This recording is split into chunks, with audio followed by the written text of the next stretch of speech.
محترم ناظرین، السلام علیکم ورحمۃ اللہ وبرکاتہ۔ امید ہے کہ آپ سبھی خیر و عافیت سے ہوں گے۔ بعض لوگ روزے کی حالت میں بہت مسئلے مسائل پیش آتے ہیں، جس کے اندر سب سے پہلا مسئلہ یہ ہوتا ہے کہ اگر کسی شخص نے روزے کی حالت میں بیوی سے جماع کا تصور کیا، یعنی وہ شخص نیند میں تھا اور اس کو ایسا لگا کہ میں اپنی بیوی سے جماع کر رہا ہوں، تو یا ہم بستری کر رہا ہوں، دوسرے الفاظ میں اس کو ایسا کہیں گے، تو اگر اسی وجہ سے اس کا انزال ہو گیا تو روزہ اس کا نہیں ٹوٹے گا، اس کا روزہ نہیں ٹوٹے گا۔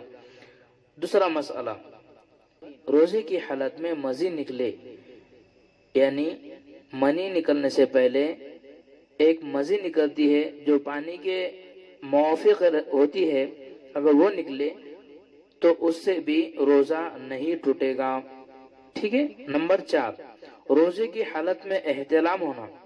اگر روزے کی حالت میں ہے، وہ نیند میں ہے، تو اس کا احتلام ہوتا ہے اس کو، تو اس سے بھی اس کا روزہ نہیں ٹوٹے گا۔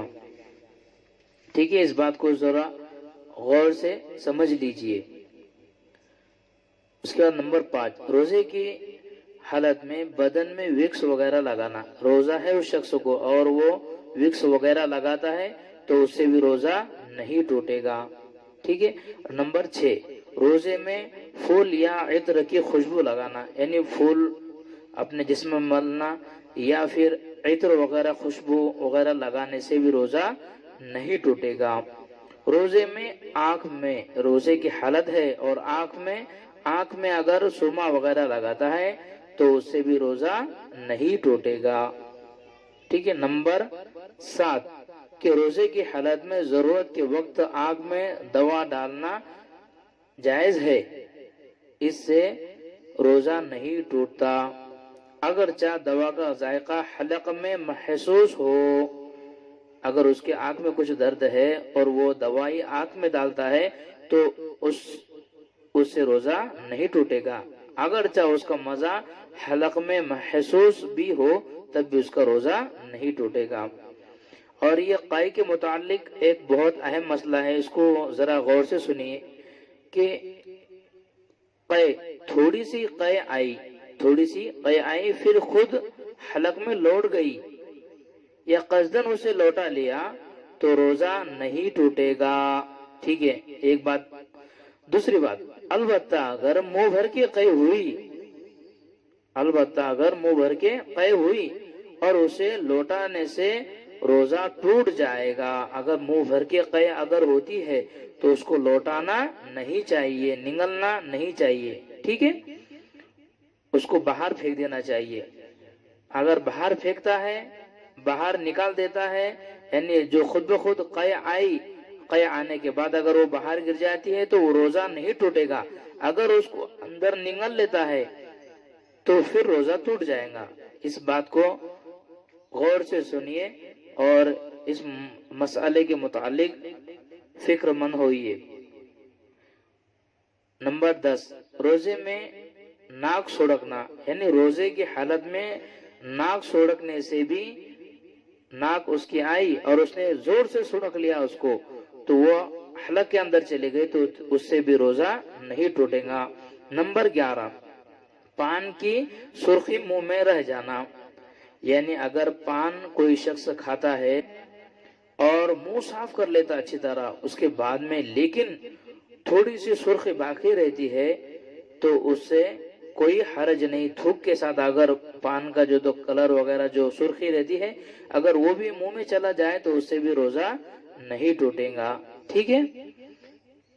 نمبر 12، روزے کی حالت میں کان کا میل نکالنا، یعنی کسی فائے وغیرہ سے کسی کان میں اگر کوئی میل وغیرہ نکالتا ہے، کتنا بھی زیادہ ہو میل اگر نکالتا ہے تو اس سے بھی روزہ نہیں ٹوٹے گا۔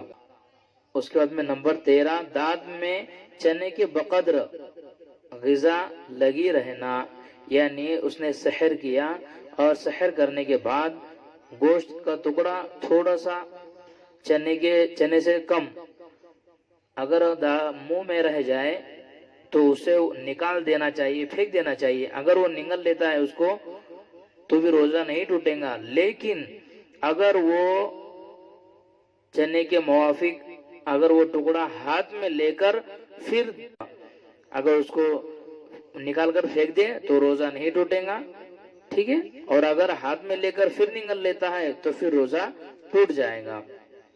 نمبر 14، حالت جنابت میں صبح کرنا، یعنی سحر میں جو ہے تو کھانا کھا لیا، اس کے بعد میں صبح صادق کے بعد کیا کرے، وہ غسل وغیرہ کرے تو اس سے روزہ نہیں ٹوٹے گا۔ یاد رکھیے، اگر کوئی شخص اس کو غسل کی حاجت پیش آئی، جنابت کی حاجت پیش آئی، اور وہ پہلے کھانا کھا لیتا ہے، سحر کا وقت کم ہے اس لیے پہلے سحر کرتا ہے اور اس کے بعد میں غسل کرتا ہے، تو اس کا غسل بھی ہو جائے گا اور اس کا روزہ بھی ہو جائے گا، اس کا روزے میں کوئی فرق نہیں ہوگا، اس کا روزہ نہیں ٹوٹے گا، ٹھیک ہے۔ اور نمبر 15 دیا کہ خود میں خود اگر قے ہوتی ہے، تھوڑی سی ہو یا زیادہ ہو تو روزہ نہیں ٹوٹے گا، اور اگر انگلیوں کو منہ میں ڈال کر اگر قے کرتا ہے تو اس سے روزہ ٹوٹ جائے گا۔ اتنی بات ذہن نشین فرما لیجئے، اور کچھ مسئلہ ہو تو انشاءاللہ تعالی نیچے کمنٹ باکس میں لکھیں، انشاءاللہ آپ کے مسئلے کا انشاءاللہ جواب اگلے ویڈیو میں دے دیا جائے گا، ٹھیک ہے۔ اور جن حضرات نے چینل کو سبسکرائب نہیں کیا وہ چینل کو سبسکرائب کر لے، انشاءاللہ تعالی آپ کو اگلی ویڈیو آتی رہیں گی۔ اور ہمارا جو قرآن شریف سیکھنے کا چینل ہے، اللہ ہمارے اس پڑھانے کو اور آپ کے پڑھنے کو قبول و منظور فرمائے، آمین۔ السلام علیکم ورحمۃ اللہ وبرکاتہ۔